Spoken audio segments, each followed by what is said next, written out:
ये बड़ी खबरों के साथ मुख्यमंत्री पुष्कर सिंह धामी ने नई दिल्ली में मौजूद उत्तराखंड निवास में आयोजित उत्तराखंड के कानूनी बिरादरी के ही साथ बातचीत कार्यक्रम में भाग लिया। इस अवसर पर ही मुख्यमंत्री ने उत्तराखंड के न्यायिक और विधिक मामलों पर विचार विमर्श किया है और कानूनी पेशेवरों के सुझावों और अनुभवों को भी सुना है। उन्होंने प्रदेश में न्यायिक व्यवस्था को और अधिक सुदृढ़ बनाने और कानूनी सेवाओं को नागरिक तक सहज पहुंचाने पर भी जोर दिया है।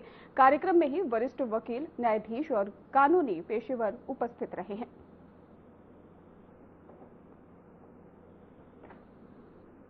तो उत्तराखंड न्यायिक मामलों पर चर्चा की गई है और इसके साथ ही आपको बता दें कि मुख्यमंत्री पुष्कर सिंह धामी ने नई दिल्ली में मौजूद उत्तराखंड निवास में ही आयोजित उत्तराखंड के कानूनी बिरादरी के साथ बातचीत कार्यक्रम में भाग लिया है और इस अवसर पर ही मुख्यमंत्री ने उत्तराखंड के न्यायिक और विधिक मामलों पर विचार विमर्श किया और कानूनी पेशेवरों के सुझावों और अनुभवों को भी सुना है।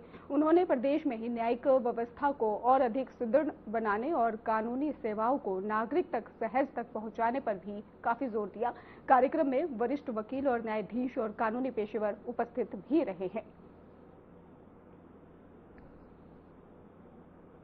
तो आपको बताते चले कि मुख्यमंत्री पुष्कर सिंह धामी ने नई दिल्ली में मौजूद उत्तराखंड निवास आयोजित उत्तराखंड के कानूनी बिरादरी के साथ बातचीत कार्यक्रम में भी भाग लिया और ये हिस्सेदारी काफी अहम बताई जा रही है। इस अवसर पर ही मुख्यमंत्री ने उत्तराखंड के न्यायिक और विधिक मामलों पर विचार विमर्श भी किया है। इतना ही नहीं, कानूनी पेशेवरों के सुझावों और अनुभवों को भी उन्होंने साफ तौर पर सुना।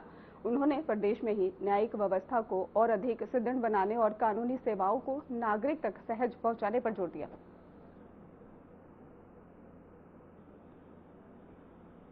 और इसी खबर पर हमारे सहयोगी अजहर मलिक हमारे साथ जुड़ चुके हैं। अजहर, जिस तरीके से बताया जा रहा है कि कानूनी बिरादरी से भी सीएम मिले हैं, क्या पूरा अपडेट है, बताइए विस्तार से।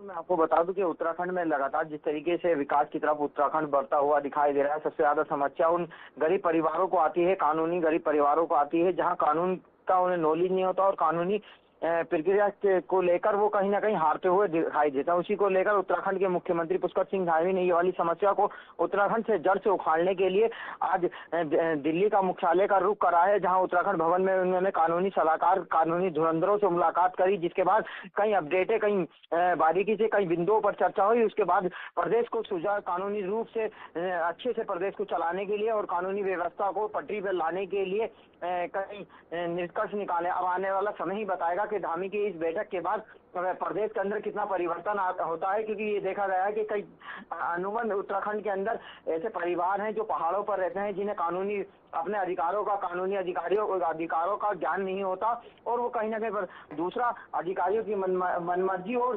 कानून को सही से पाठ पढ़ाने वाले जो उत्तराखंड में अशांति फैलाते हैं या कानून को हाथ में लेते हैं और कानून से खिलवाड़ करते हैं, उन व्यवस्थाओं को दुरुस्त करने के लिए और उन पर नकेल कसने के लिए कहीं ना कहीं ये बैठक बहुत अहम मानी जा रही है। जी, प्राप्त हुआ है क्या अभी सुझाव वो सामने आ पाए हैं?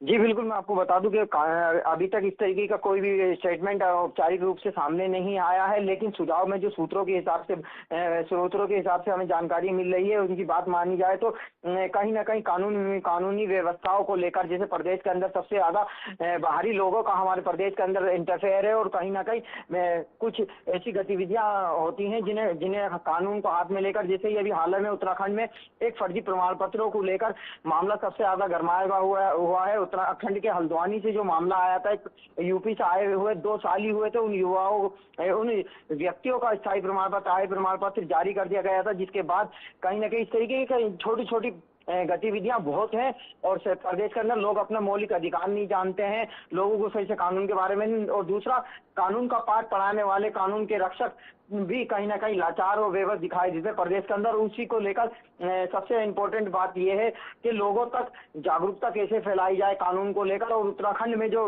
अनैतिक गतिविधियां, गैर कानूनी गतिविधियां, उन पर किस तरीके से लगाम लगाई जाए, सबसे मेन इम्पोर्टेंट मुद्दा यही सूत्रों के हिसाब से सामने आया है। जी बिल्कुल अजहर, अगर इतनी देर तक ये मीटिंग हुई है, चर्चा की गई है, तो और क्या खास इस मीटिंग में रहा है अभी तक? जी बिल्कुल। हमारा अगर उत्तराखंड की बात करी जाए, हमारे अपने प्रदेश की बात करी जाए, तो उत्तराखंड के अंदर सबसे खास बात है कि उत्तराखंड में कुछ न कुछ हर बार और प्रदेशों के मुकाबले कुछ अच्छा बेहतर बनता है। ये सबसे पहले बात करी जाए प्रदेश के अंदर समान नागरिकता कानून का, सबका एक कानून का, वो भी एक बड़ा अहम और प्रदेश में सबसे पहला कदम हमारे उत्तराखंड में उठाया गया था, जिसके बाद देश के प्रधानमंत्री नरेंद्र मोदी और गृह मंत्री अमित शाह ने मुख्यमंत्री पुष्कर सिंह धामी की तारीफ की थी और सराहना की थी। ये अच्छा कदम था और कहीं ना कहीं इससे उत्तराखंड की आवाम को फायदा मिलता हुआ दिखाई दे रहा है। मुस्लिम, खासकर मुस्लिम महिलाओं को जो ट्रिपल तलाक की शिकार हो जाती थी, हलाला जैसी शिकार हो जाती थी कि घर बैठ के ही तलाक दे, दूसरी शादियां कर लेते, सात शादियां जायज हो जाती थी, तो कहीं ना कहीं उस पर लगाम लगा। तो इसलिए अभी कुछ स्पेशल क्या निकल कर आना हो तो आने वाला समय ही बताएगा, क्योंकि उत्तराखंड के मुख्यमंत्री की धामी की जो पहचान है, एक सरप्राइज देने वाली पहचान है। तो उत्तराखंड में कुछ ना कुछ नया देकर वो सरप्राइज करते हैं और वो जनहित में सामने आता है। जी, हालांकि विपक्ष उस पर कटाक्ष करने का जरूर रास्ता देखता है, लेकिन कटाक्ष, मजबूत कटाक्ष नहीं मिल पाता विपक्ष को। जनहित के मुद्दे और जनहित की बातें जिस तरीके से मुख्यमंत्री लाते हैं, योजनाएं जनहित की लाते हैं, तो कहीं ना कहीं विपक्ष भी उससे सहमत दिखाई देता है, लेकिन अपना काम करने के लिए नाराजगी दर्ज कराता है। जी अजहर, सीएम धामी आज दिल्ली दौरे पर भी रहे और अब चर्चा की गई है, दोनों को अगर जोड़ा जाए तो क्या अहम है, आपको क्या नजर आ रहा है? जी, मैं आपको बता दूं, जब से उत्तराखंड के मुखिया की सीट सीएम धामी को मिली है, उसके बाद उत्तराखंड का लगातार उत्तराखंड के मुख्यमंत्री का दिल्ली के दौरा रहता है और उत्तराखंड में जिस तरीके से विकास हुआ है और कहीं ना कहीं जैसे उत्तराखंड में कई सारे बड़े काम उत्तराखंड में हुए। जैसे सबसे पहले हमारे उत्तराखंड में पलायन की समस्या थी, तो उस पलायन की समस्या को लेकर ही एक रोड मैप तैयार किया गया था, जिसके बाद केंद्र में जाकर डिस्कस की गई थी और उसके बाद उत्तराखंड में लागू कर दिया गया था। उसके बाद उत्तराखंड में कहीं ना कहीं पलायन की समस्या भी लोगों को खत्म होती हुई दिखाई दे रही है, आत्मनिर्भर लोग बनते हुए। दूसरी समस्या होती थी अवैध खनन की, जो खनन को लेकर अवैध गतिविधियां होती थी, उसे भी एक प्राइवेट सेक्टर में कंपनी के हाथ में देने के बाद कहीं ना कहीं अवैध खनन पर अंकुश लगा है। और सबसे मेन इंपॉर्टेंट बात है कि अधिकारी होने के बाद भी भ्रष्टाचार का अवैध काम कर खेला करते थे, उस पर भी पूर्णतः लगाम लगी। कहीं ना कहीं अपने देश के प्रधानमंत्री अमित शाह से मुलाकात करने के बाद ये बड़ा डिस्कस यहाँ उत्तराखंड में होता है और वो कहीं ना कहीं बेनिफिट फायदेमंद होता है। जी अजहर, बहुत बहुत धन्यवाद आपका हमारे साथ जुड़ने के लिए और अहम जानकारी देने के लिए।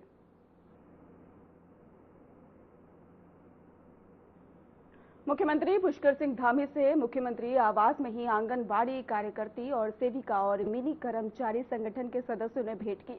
इस अवसर पर ही संगठन ने कई मांगों को लेकर मुख्यमंत्री को ज्ञापन प्रस्तुत किया और मुख्यमंत्री धामी ने ही आंगनबाड़ी कार्यकर्तियों की प्रस्तुति मांगों पर ही सकारात्मक कार्रवाई का भी आश्वासन दिया है। उन्होंने कर्मचारियों की समस्याएं और उनकी सुविधाओं को स्वरबद्ध के लिए ही त्वरित कदम उठाते की भी बात कही है। और इस मौके पर आंगनबाड़ी कार्यकर्ती संगठन के प्रदेश अध्यक्ष श्रीमती रेखा नेगी, अन्य सदस्य और संगठन के प्रतिनिधि उपस्थित रहे हैं।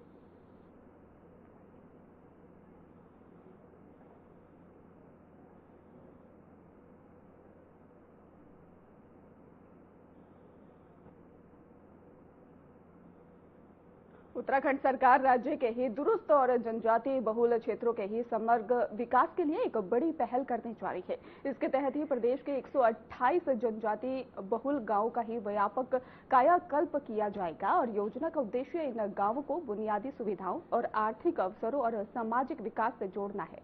आपको बता दें कि सरकारी नौकरी के ही अनुसार बताया जा रहा है कि इन गांवों में ही सड़क, पेयजल और स्वास्थ्य, शिक्षा, संचार सुविधा, ऊर्जा संसाधन और इसके साथ ही आजीविका से जुड़ी परियोजना को प्राथमिकता के आधार पर ही पूरा किया जाएगा। साथ ही पारंपरिक संस्कृति, स्थानीय कला और जनजातीय पहचान को संरक्षित रखने के लिए भी विशेष कार्यक्रम चलाए जाएंगे।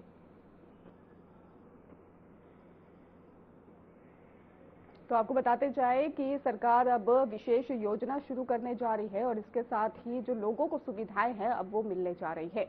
तो फिर 128 जनजाति गांवों का यहाँ पे कायाकल्प होने जा रहा है। उत्तराखंड सरकार राज्य के ही दुरुस्त और जनजाति बहुल क्षेत्रों के समृद्ध विकास के लिए एक बड़ी पहल करने जा रही है।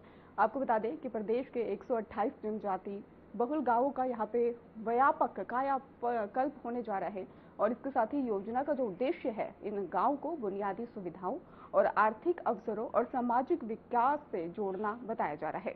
सरकारी जानकारी क्या बता दें आपको कि जानकारी ये भी है कि इन गांव में ही सड़क, पेयजल, स्वास्थ्य, शिक्षा, संचार सुविधा और इसके साथ ही ऊर्जा संसाधन और आजीविका से जुड़ी परियोजना को प्राथमिकता के आधार पर ही पूरा किया जाएगा और साथ ही पारंपरिक संस्कृति, स्थानीय कला और जनजातीय पहचान को भी संरक्षित रखने के लिए भी ये कार्यक्रम विशेष चलाए जाएंगे। तो जनजाति गांव का यहाँ पे कायाकल्प होने जा रहा है और इसके साथ ही संस्कृति संरक्षण को भी बढ़ावा मिलेगा, रोजगार अवसरों में भी वृद्धि होगी, युवाओं महिलाओं को भी कौशल परीक्षण अब मिलेगा।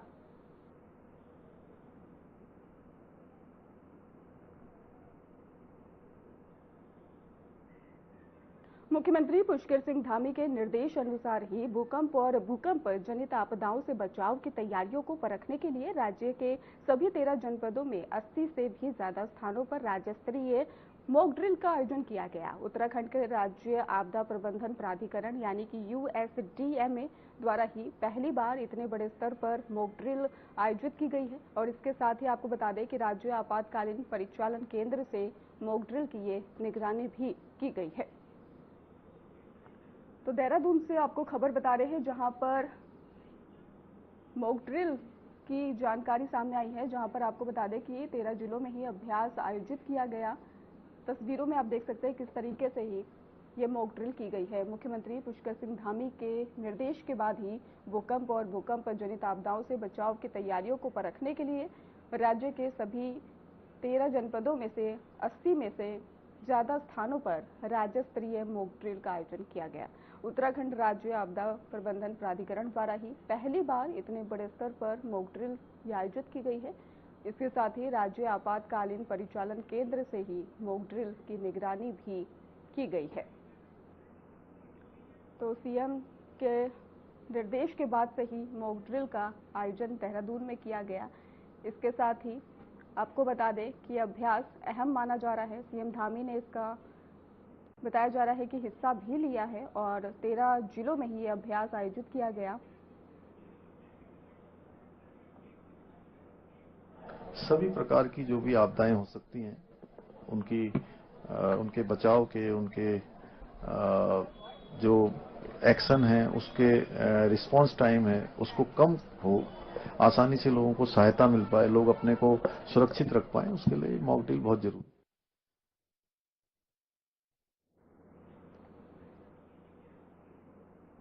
बुलेटिन में रुकेंगे एक छोटे से ब्रेक के लिए।